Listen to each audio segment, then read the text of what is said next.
পট করে থানায় ফোন দিয়ে পুলিশকে বলে পুলিশ পুলিশ বাঁচাও বাঁচাও, দিস ইজ এই ধরনের ক্যাটাগরি আর কি। তখন কিছু করার থাকে না, স্বামী চুপ করে থাকতে হয়। আমি বিজ্ঞ আদালতের প্রতি শ্রদ্ধাশীল এবং আদালত, আমি মনে করি আদালত আমার পক্ষে একটা সুবিচার করেছেন।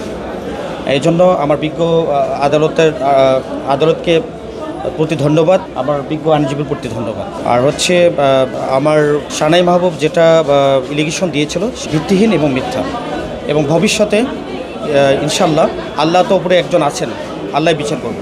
আদালত যেটা ভালো মনে করবে এর বাইরে আমি বলতে পারবো না, উপরে আল্লাহ জানেন।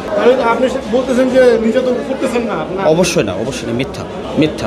নির্যাতিত তো আমি হয়েছি। আপনি কি নির্যাতিত হয়েছেন এটা বলুন?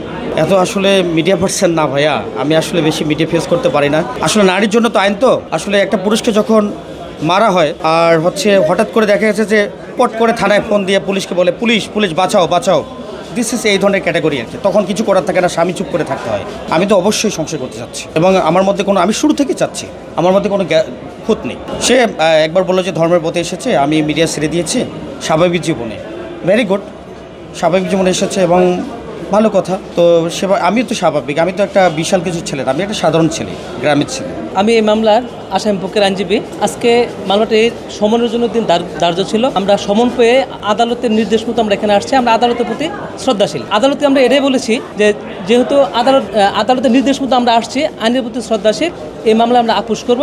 আর এই মামলায় যে অভিযোগগুলো আনা হয়েছে সেগুলো ভিত্তিহীন। যেহেতু সংসার এখন চলমান, আমরা সংসার করব, এই শর্তে আমরা আদালতের কাছে জামিন চাইলে বিজ্ঞ আদালত সন্তুষ্ট হইয়া আমার আসামির জামিন মঞ্জুর করে। এবং এই মামলায় যে অভিযোগগুলো সম্পূর্ণ মিথ্যা।